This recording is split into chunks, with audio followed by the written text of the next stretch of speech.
So I'd like to introduce Jose Mantle, who is our Integrated Social Services Special Projects Manager, and she's going to take you through the findings of KDSB's 2021 Homelessness Enumeration. Thank you, Jose. Good afternoon, everyone. I want to begin by saying a huge thank you from the KDSB to all of you for joining us today to talk about the findings and our enumeration results for the Kenora district. As many of you know, this is the second enumeration that we completed. The first was completed in 2018, and our second was due to be taken and completed in 2020. However, as you all know, we were in a COVID lockdown, so we then completed it in October of 2021. So through the funding and work of the Ministry of Housing, the KDSB has conducted our second enumeration. During the month of 2021, the ISS team from the KDSB made their way across the district, beginning in Ear Falls on October 18th, and we ended off in Ignace and Pickle Lake on October 21st to gather the enumeration results for 2021. The results of this enumeration will influence future service planning and support the importance and need for affordable housing, and the results will allow our communities to gain a better understanding of the multifaceted issues related to forms of homelessness in our region.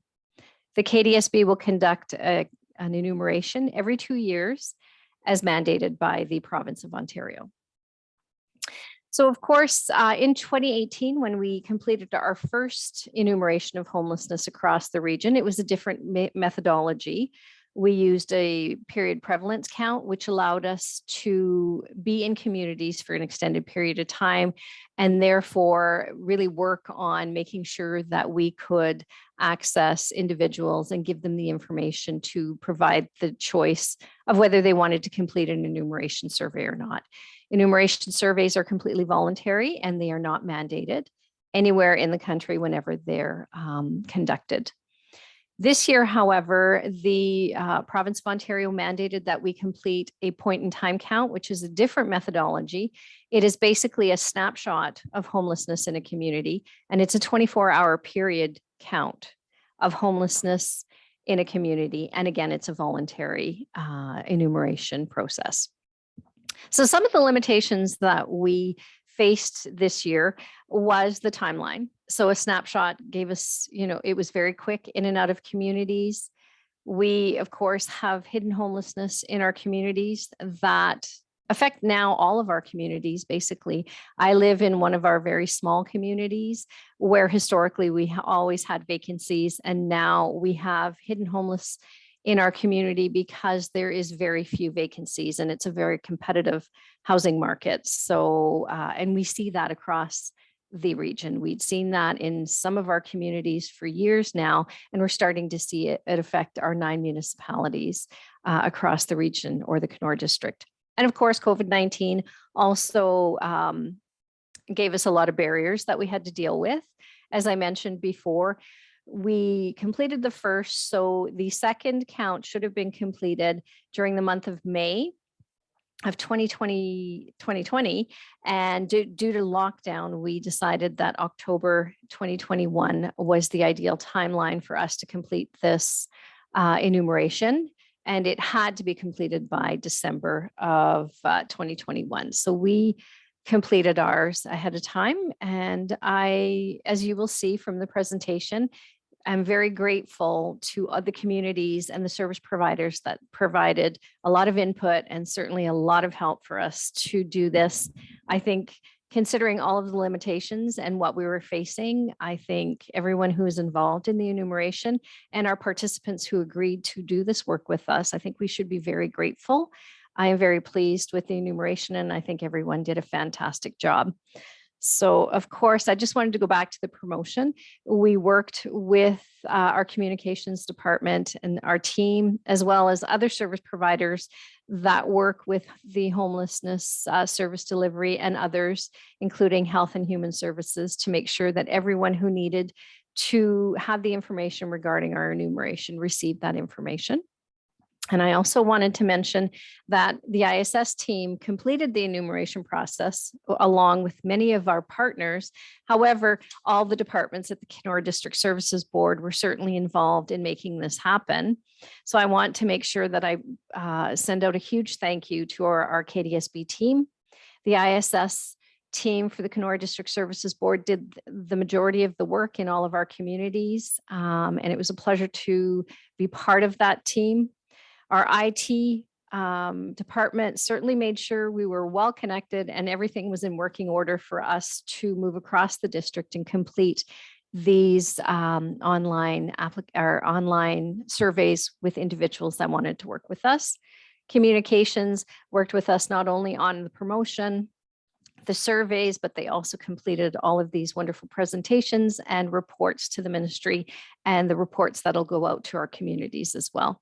Finance made sure that we were prepared and set to not only do this work, but travel across the district, accommodations, everything that had to be purchased. So we are grateful to our finance department. Our contract and change management administrator was very involved in our survey results and making sure that this information is logged and reported to our ministries. Our contract and change administrator will also be very involved in our coordinated access as we continue to work with all of our partners across the district to make sure that our by name list is updated on a monthly basis and that we continue to gather the data that we need to learn what is happening in our homelessness and where we need to really be spending some time and effort. And then again, all of our other departments. So our EMS for their promotion in the communities, they certainly were instrumental in making sure that people had the message and knew when we'd be in our communities.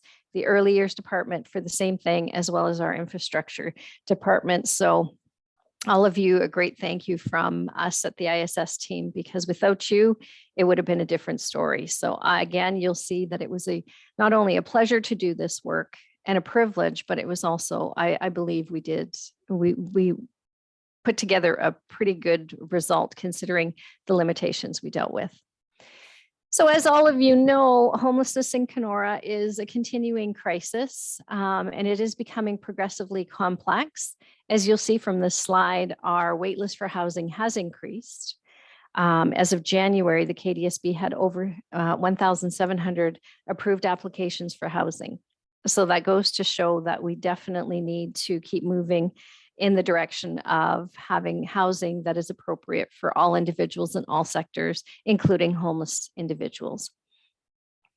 Here's an idea of where we were, where we went, and the dates that we were there. So again, our communities were very welcoming and certainly helped us make sure that we had not only the message to individuals, but that we had places to work. And they certainly, all of them, we are very grateful to our 9 municipalities, as well as our unincorporated areas, because without them, again, it would be a very different story. So we certainly appreciate the welcome that all of you provided. So we began in Ear Falls on the 18th of October. And the majority of our larger centers were enumerated on October 20th. And we ended off October 21st, as I mentioned, in beautiful Pickle Lake and beautiful Ignace. So here is the count that we found for our district. So in total, in those 24-hour periods that we spent in our communities, we had 118 people agree to complete a survey with us. In addition, we were able to also log observed homeless individuals because, as I mentioned, it was a quick timeline and people could choose to participate or not. So another additional 103 individuals were observed as homeless and logged. So it was basically just a list of individuals that were observed in all of our communities across the region. So a total of 221 people are where we sit currently for our homelessness. Of course, there's always the hidden homelessness, and there's people who may not have been around or didn't have the message or didn't want to participate. And in 2018, we were sitting at about 393.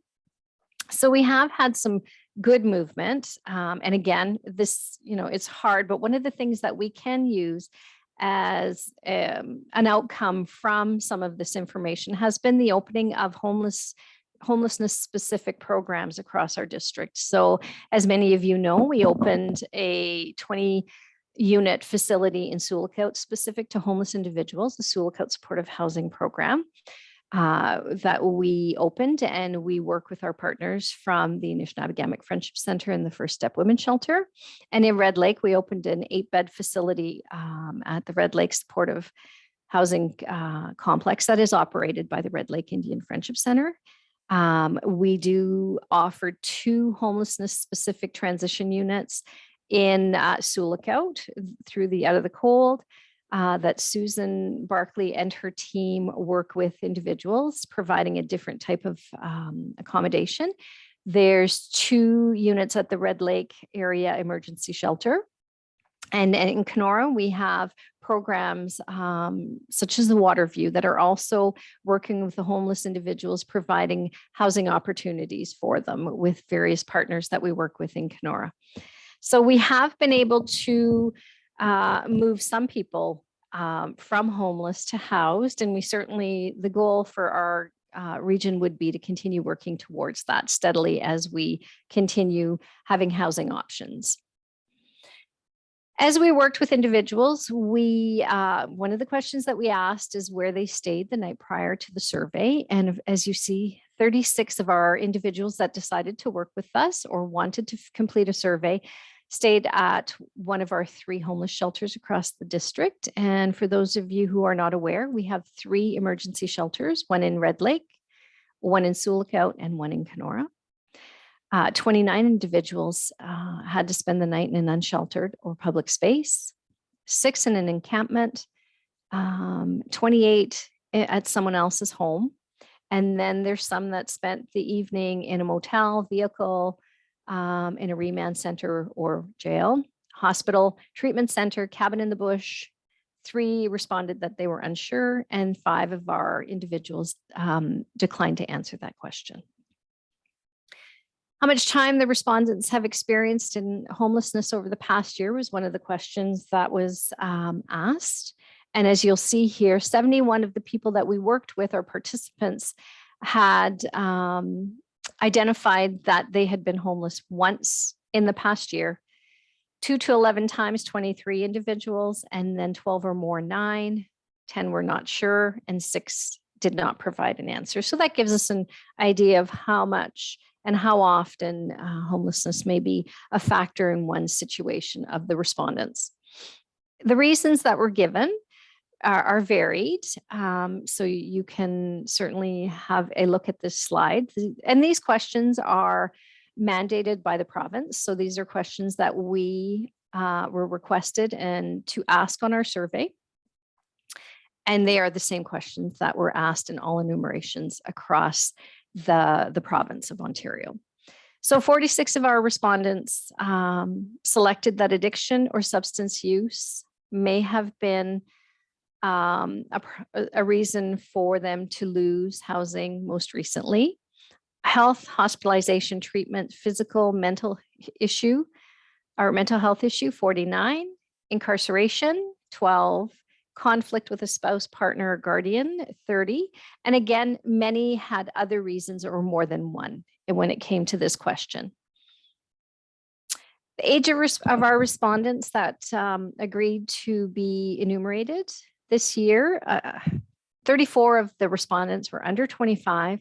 25 to 35 was 80 of our individuals, and 36 to 55 was 88. And we find that 18 of them were 56 and over. And one of our individuals did not provide us with an age. This question was one that I am always, I always look at it and it's, I don't know, it kind of breaks my heart, but how old are respondents? How old were they when they first experienced homelessness? And under 25, 65 of them. So we see that a big majority of them are quite young when they experience homelessness for the first time. 24 of our individuals were 25 to 35, 16 were 36 to 55, 7 of our individuals were 56 and over, and 7 either didn't know or declined to answer. We spoke to the individuals that we worked with about gender identity.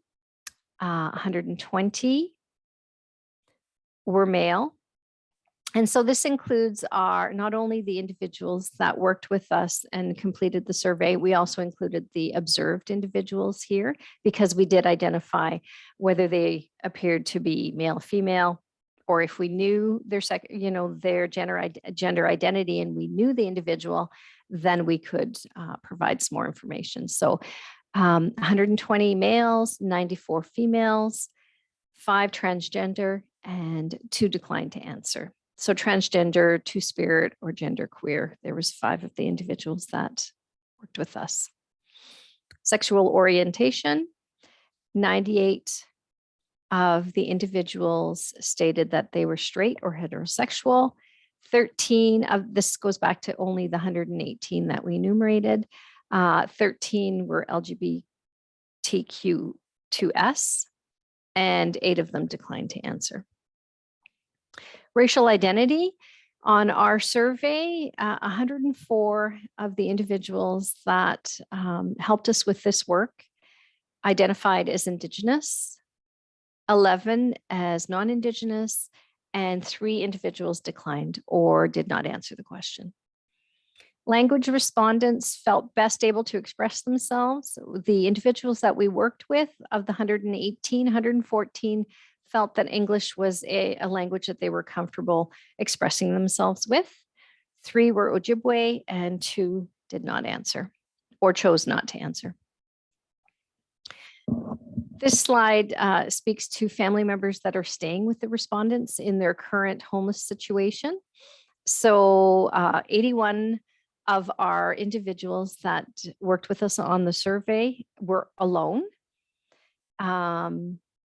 8 had partners, 4 of the respondents had children with them, and 21 had another adult, and then 6 of the individuals did not provide a response for that question. Total children and dependents on behalf of the 20 respondents that indicated.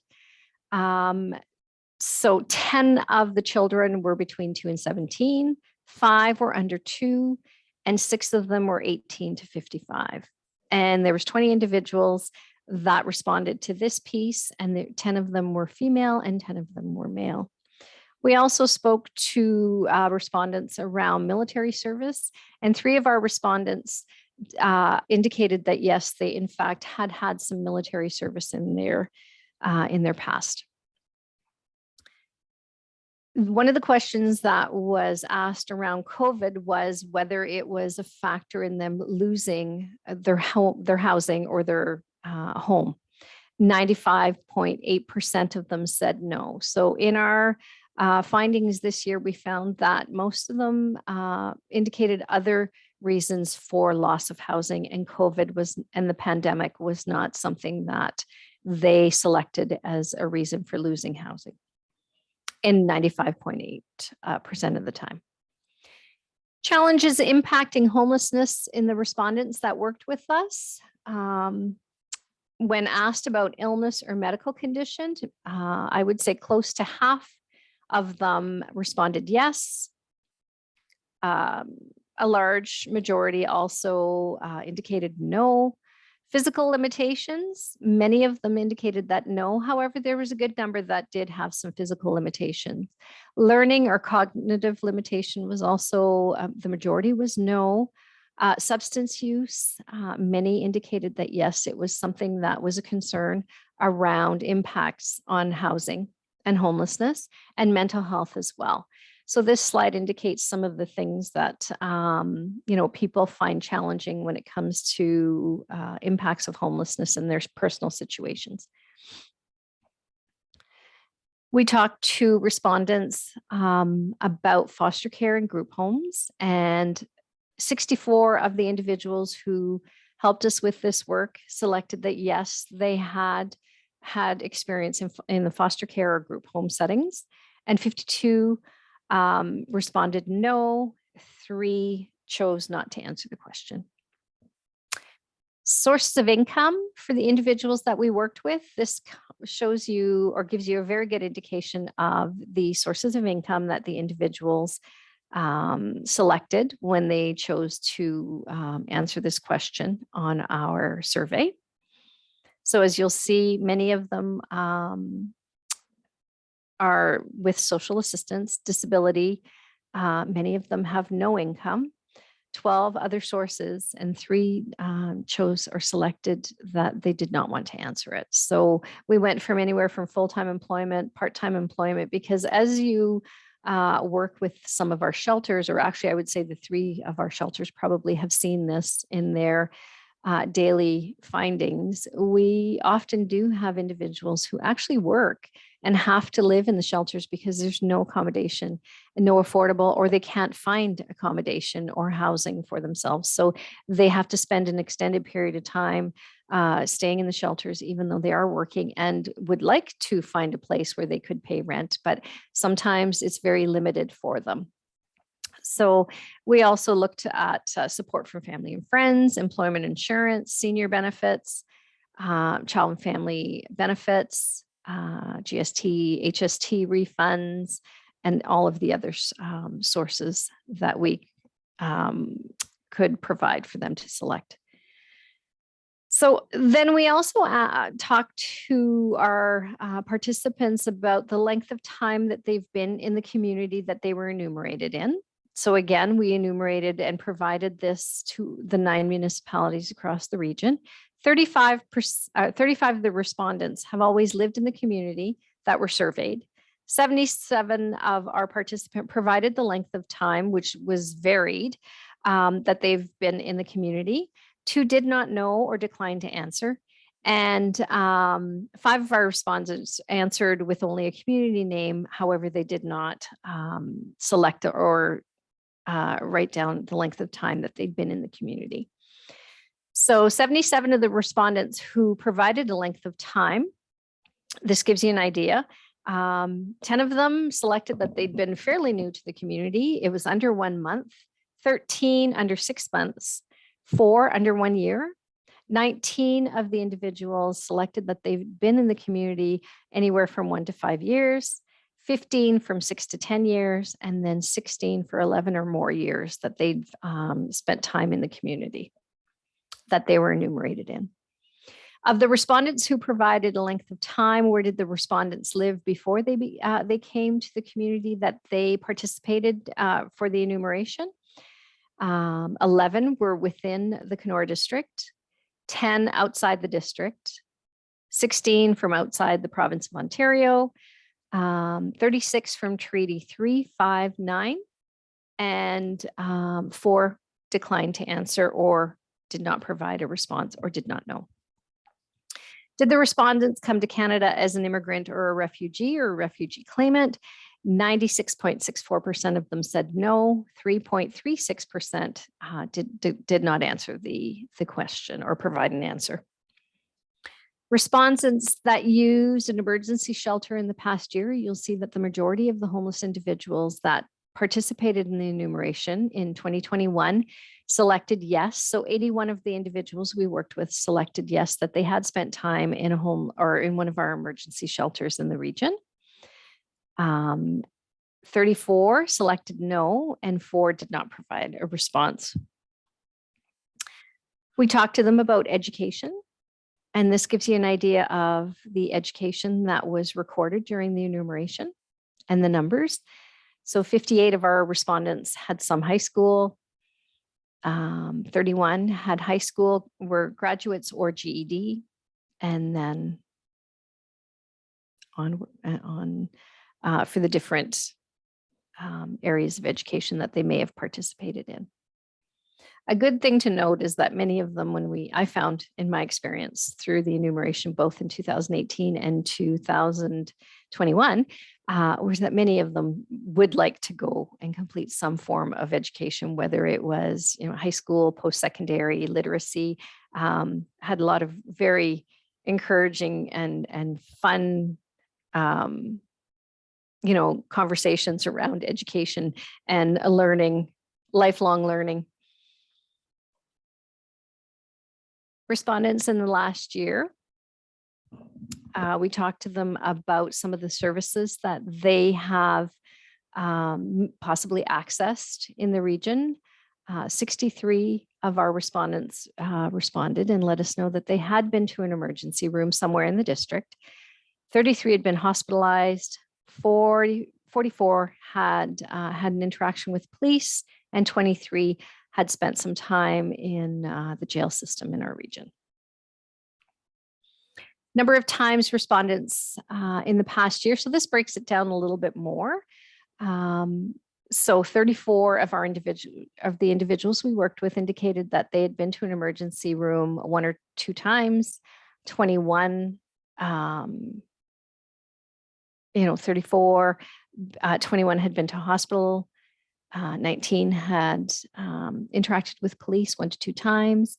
10 had been incarcerated 1 or 2 times. And then we moved to 3 to 5 times, 6 to 10, 10 plus.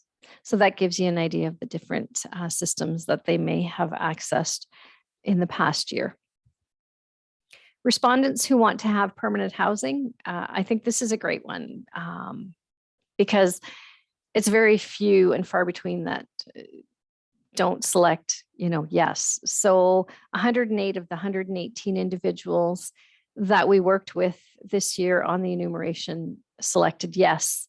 And usually added a conversation onto that yes, that they indeed wanted housing.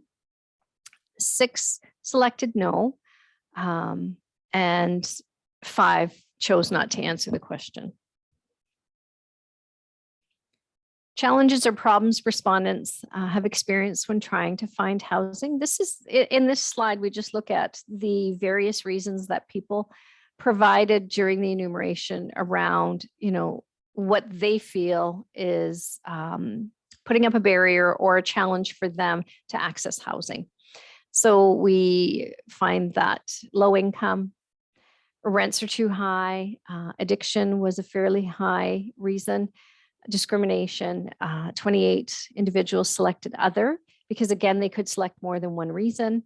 And we also asked them about income, poor housing conditions, domestic violence was something that they could select, mental health and addictions, addiction, family breakdown or conflict, criminal history, pets, children, discrimination, don't want housing.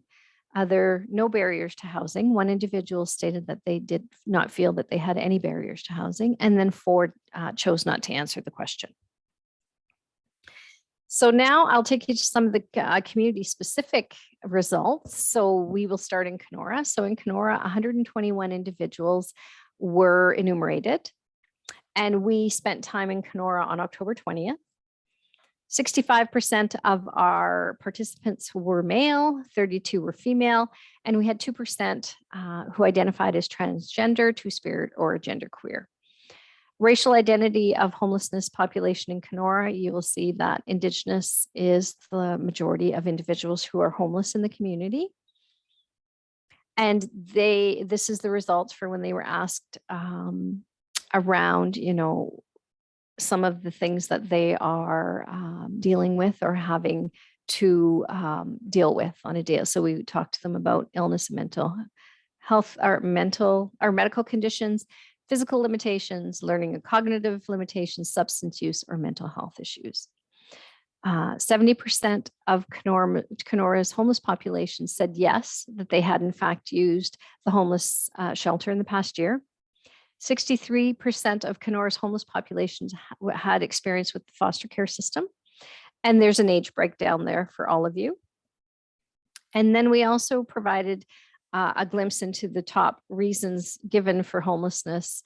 10% identified landlord and tenant conflict, substance use issue was 33%, and not enough income was 17% of the individuals that worked with us on the enumeration. In Dryden, we enumerated 37 individuals. We worked in Dryden on October 20th. 33% of our individuals were male, 61% were female, 6% were transgender, two-spirit, or genderqueer. And the breakdown of racial identity of homeless population in Dryden is indicated with the pie graph. Challenges impacting homelessness, population in Dryden. The indicators are there around illness and medical condition, physical limitations, learning and cognitive limitations, substance use, mental health issues. 39% of our individuals indicated that they had used an emergency shelter in the past year. 56% of Dryden's homeless population has experience in the foster care system.